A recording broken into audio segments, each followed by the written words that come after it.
Demak, hurmatli ijtimoiy tarmoq kuzatuvchilari, ayni paytda biz Samarqand viloyatiga tashrif buyurdik. Orqa tomonda ko'rib turgan bo'lsangiz, O'zbekiston Respublikasi yo'l harakat xavfsizligi boshlig'i polkovnik Sherliyev Murod aka shu yerdalar. Bu yerda ayni paytda Samarqand viloyati Jomboy tumanidamiz. Maqsad to'qnashuvni oldini olish. Ya'ni ushbu chorrahada, mana orqa tomonda ko'rib turganingizdek, ushbu chorrahada ko'plab to'qnashuvlar, fuqarolarning xavfsizligini ta'minlash maqsadida, haydovchilarning xavfsizligini ta'minlash maqsadida yangi loyiha ishlab chiqishmoqda. O'zbekiston Respublikasi yo'l harakat xavfsizligi boshlig'i Sherliyev Murod aka ko'rib chiqmoqdalar. Agar ushbu loyiha tasdiqlansa, ushbu Jomboy tumanida yangilik bo'ladi degan umiddamiz. Ya'ni bu yerda to'qnashuv kamayadi. Fuqarolar o'tishi, mana piyodalar o'tishi qiyinchilikni osonlashtiradi. O'ylaymizki, ushbu tumanga foydasi tegadi degan umiddamiz. Biz esa suhbatimizni davom etamiz. Bu yerda yo'l harakat xavfsizligi xodimlari, mas'ul xodimlari ushbu holat bo'yicha batafsil ma'lumot bermoqda. Ya'ni chizma ravishda ko'rsatishmoqda. Kuzatishga davom eting, biz ko'ramiz.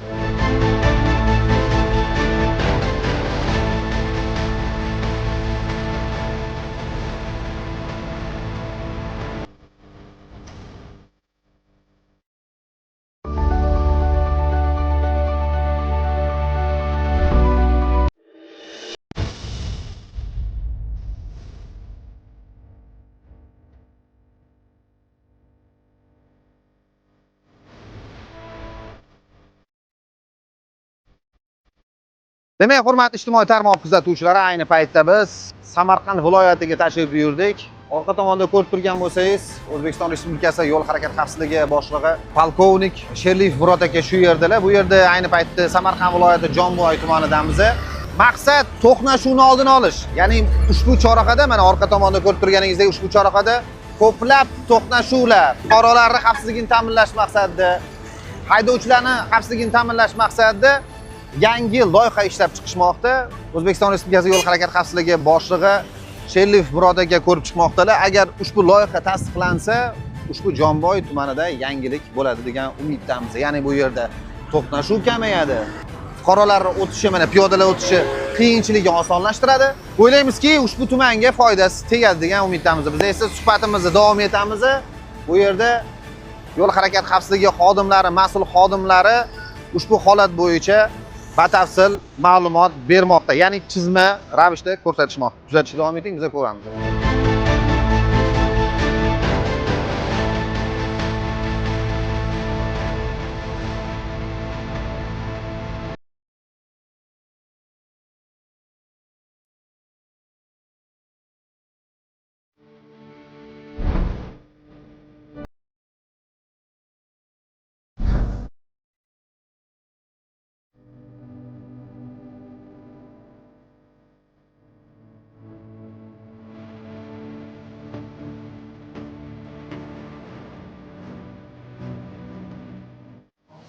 Hurmatli ijtimoiy tarmoq kuzatuvchilari, ko'rib turganingizdek, Toyloq tumani Nuroniylar qishlog'ida bu yerda O'zbekiston Respublikasi yo'l harakat xavfsizligi Murod aka Sherliyev tomonidan sayyor qabul bo'lmoqda.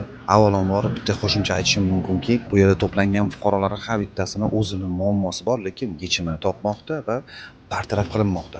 Maqsad sodir bo'lmoqchi bo'lgan to'qnashuvni oldini olish, harakat xavfsizligini ta'minlash va haydovchilarga barcha qulayliklarni yaratish maqsadida ushbu shunday sayyor qabullar doimiy o'tkazilib kelmoqda. Bizdan kuzatishda davom eting, qiziqarlisi hali oldinda. Hurmatli ijtimoiy tarmoq kuzatuvchilari, ko'rib turganingizdek, Samarqand viloyati Jomboy tumanidamiz. Yangi loyihalar qaysi tumanda, qaysi tochkada deb aytsak ham bo'ladi. To'qnashuv ko'p sodir bo'layotgan joylarda svetofor kerakmi yoki piyodalar o'tish yo'lakchasi kerakmi? Hamma sharoitlarni joyida bartaraf qilib, imkon qadar sharoit yaratilmoqda. Assalomu alaykum, yana xush aka, charchab qolmayapsizmi, kayfiyatli yaxshimi? Ayni paytda biz Toyloq tumani hududidan o'tuvchi M39 avtomobil yo'lining 185-kilometridamiz. Ya'ni chorrahadamiz. Tirbandlikni oldini olish maqsadida ko'rib turganingizdek, boshlig'imiz o'zi joyiga kelib, ushbu joyni o'rganib, yo'lga mas'ul rahbarlarga kerakli ya'ni yo'l infrastrukturasini yangilash maqsadida ko'p sharoit imkoniyatlar yaratilmoqda. To'qnashuv sodir ko'p bo'ladigan joy ekan bular, mana shu joylar. Viloyatni bog'lovchi M39 avtomobil yo'li hisoblanadi, chunki asosiy avtomobil yo'li bu.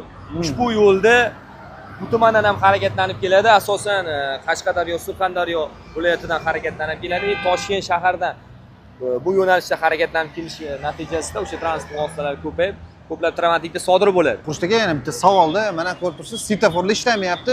Chorraha o'rtasida yo'l harakati xavfsizligi xodimi boshqarib turibdi. Bu doimiy shunaqa boshqariladimi yoki rahbarlar kelgani uchun shunaqa GAI xodimi chiqib oldimi? Hozir tirbandlikni oldini olish maqsadida bir emas, ikkita xodim ko'ryapsiz. U tarafdan ham bitta xodim, bu tarafdan ham harakat xavfsizligini ta'minlab beryapti. Demak, faqat rahbarlar kelgani uchun emas, doimiy ravishda oddiy holatli kunlarda ham xuddi yo'l harakati xavfsizligi shu yerda turadi. To'g'ri, bularga alohida respekt. Avtotransport vositalari oqimi juda ham ko'p. Ko'pincha bu shahardan mana kirishda qaysi viloyatlar ko'proq shaharga kiradi? Uzri, nimaga bu savolni beryapman? Viloyatdan ko'p tashrif buyurishadi-yu, haydovchilar. O'sha holat bo'yicha gapiryapman. Asosan biz bu yoqdan Qashqadaryo, Surxondaryo viloyatidan harakatlanib keladi ko'plab haydovchilar. Bu tarafdan Toshkent shahardan harakatlanib keladi. Bu tarafdan Urgut, Toyloq tumani shahardan to'g'ridan-to'g'ri chiqib ketish joyi. Bu tomoni. Xuddi shunday. Tushunarli.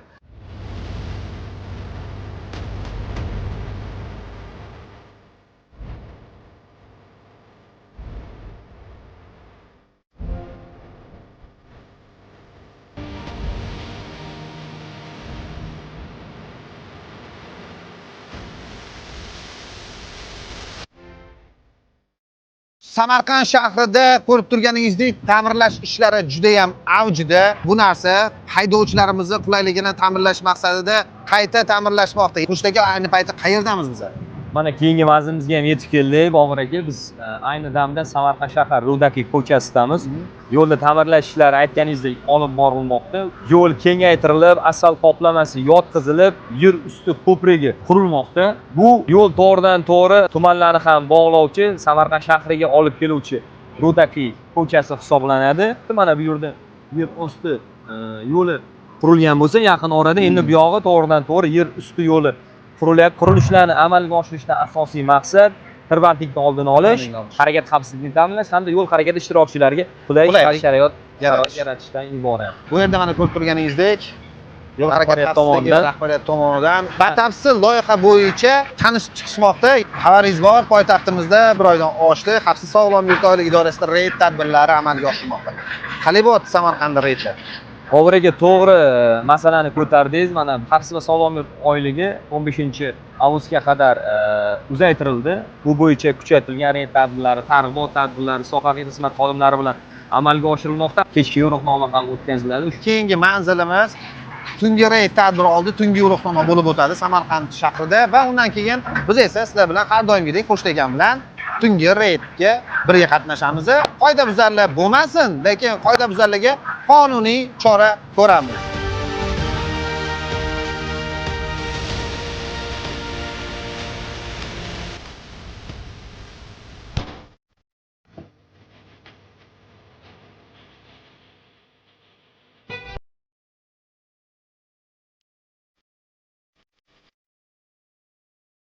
Samarqand tumani maktabgacha va maktab ta'lim bo'limiga tashrif buyurdik. Bu yerda fuqarolarimizni yig'ini bo'lib o'tadi. Ayni paytda O'zbekiston Respublikasi yo'l harakati xavfsizligi boshlig'i Murod aka Sherliyev bilan fuqarolar uchrashuvi bo'lib o'tadi. Maqsad fuqarolarimizni xavfsizligini ta'minlash va to'qnashuvni oldini olish. Undan tashqari fuqarolarda qanaqa muammolari bo'lsa, muammolarni hal qilishga harakat qilishadi. Pochtaga qayerga tashrif buyurdik va nima maqsadda? Samarqand tumani Chumchuqli mahalla fuqarolar yig'inidamiz. Asosan bu mahallada o'sha ko'plab yo'l transport hodisalarini oldini olish, mahalla yettiligi bilan bu kabi holatlarni bartaraf etish, oldini olish maqsadida suhbat davom ettiradi. Ya'ni bu yerda fuqarolar bemalol Respublika yo'l harakati xavfsizligi boshlig'iga bemalol murojaat qiladi. Bemalol o'sha yo'lda ya'ni ochiq oydinlik. Kamchiliklar, o'zini takliflari oldin olish maqsadida birga yetkaziladi. Tushunarli.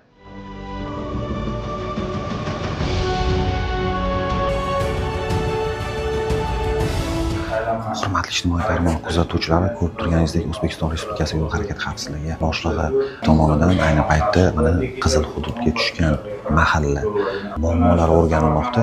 Afsuski, yo'l transport hodisasi ortidan aynan ushbu mahallada halok bo'lishgan. To'g'risi, tarbiya oiladan boshlanadi, mahalladan boshlanadi, bejiz aytishmayman. Shuning uchun ushbu mahalla raislari, mahalla faollari ushbu yig'ilishda qatnashib, ya'ni fikr bo'lishmoqda. Maqsad ushbu sodir bo'lmoqchi bo'lgan to'qnashuvni oldini olish, voyaga yetmagan fuqarolarga avtotransport vositalarini bermaslik, transport vositasini boshqargan paytda yo'l harakati qoidalariga amal qilish kerakligini o'zimiz asli unutib qo'yishimiz kerak emas. Bizni kuzatishda davom etinglar, qiziqarlisi hali oldin.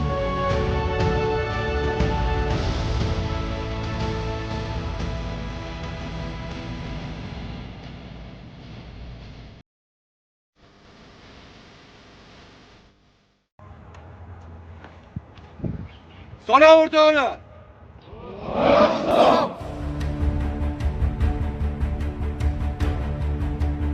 Hurmatli ijtimoiy tarmoq kuzatuvchilari, ko'rib turganingizdek, ayni paytda Xavfsiz sog'lom yurt oyligi doirasida tungi reyd tadbiri oldi, tungi yo'riqnoma bo'lib bo'lmoqda. Samarqand shahrida. Xo'sh, aka, hozir asosiy nima maqsad bo'yicha mana tungi reyd tadbiri amalga oshirilmoqda? Ko'rib turganingizdek, rahbarimiz tomonidan yo'riqnoma o'tkazilmoqda. Yo'riqnomada barcha soha xizmat xodimlari bir safda jam bo'lgan. Bu yo'riqnomani o'tkazishdan asosiy maqsad Samarqand viloyati bo'ylab jinoyatchiga qarshi kurashish, jamoat tartibini saqlash, fuqarolar xavfsizligini ta'minlash hamda tungi paytda sodir etilayotgan yo'llar hodisalarini oldini olish maqsadida. Ushbu yo'riqnomadan so'ng barcha xodimlar xizmat faoliyatiga kuchaytirilgan tartibda jalb etiladi. Asosan xizmat faoliyatini olib borish davomida spirtli ichimlik iste'mol qilib avtoulov boshqargan, qo'pol qoidabuzarlik, ya'ni yo'l-patrul xizmati xodimlarining qonuniy talabiga bo'ysunmagan, avtoulovlarga turli ko'rinishdagi moslamalar, siren, migalka, turli ko'rinishdagi avtoulovlarni shunaqa jihozlab olib, qo'pol qoidabuzarlik sodir etgan haydovchilarga nisbatan kuchaytirilgan reyd tadbirlari olib boriladi. Asosiy maqsad shahar ko'chalari bo'ylab qo'pol qoidabuzarliklarni oldini olish. Tushunarli. Xo'sh, aka, misol har kun Xavfsiz sog'lom yurt oyligi doirasida 1 oydan oshdi o'zi. Samarqand shahrida qoidabuzarlik ko'pincha nima, ruschalab aytganda shtraf bo'lmoqda. To'g'ri, o'sha harakat davomida mana soha xizmat xodimlari bilan reyd tadbirlari davomida qo'pol qoidabuzarlik sodir etayotgan haydovchilar uchrab turibdi. Asosan siz aytganingizdek, spirtli ichimlik iste'mol qilib boshqargan haydovchilar uchrab turibdi. Hatto o'sha xalq tilida bulvar, ya'ni universitet xiyoboni ko'chalari bo'ylab tungi paytda yo'l bezoriligini sodir etgan haydovchilar ham uchrab turibdi. Bularga nisbatan qonuniy tartibda, ya'ni keskin ravishda choralar ko'rilmoqda. Asosiy maqsadimiz fuqarolarimizni xavfsizligini ta'minlab, harakat xavfsizligini ta'minlashdan iborat. Kuchaytirilgan reyd tadbirlari davom etadi. Barcha haydovchilardan yo'llarda o'sha haydovchilik madaniyatiga amal qilib, me'yoriy hujjatlar bilan bu kabi qo'pol qoidabuzarliklarni sodir etmasdan avtoulov boshqarishlarini so'raymiz. Xo'sh, aka, mana hozir ko'rib turibmiz, Samarqand viloyatida ham o'zini ya'ni ijtimoiy faol blogerlari bor. Bu yerda mana Akmal aka turibdilar. Akmal aka, sizning fikringiz mana Xavfsiz sog'lom yurt oyligi doirasida reyd tadbirlari amalga oshmoqda. Reyd tadbirlari umuman olib qaraganda kerakmi yoki yo'qmi? Nima deb o'ylaysiz? Albatta kerak, chunki ichki ishlar xodimlari, barcha mana shu yerdagi tashkilot xodimlari yurtimiz tinchligi uchun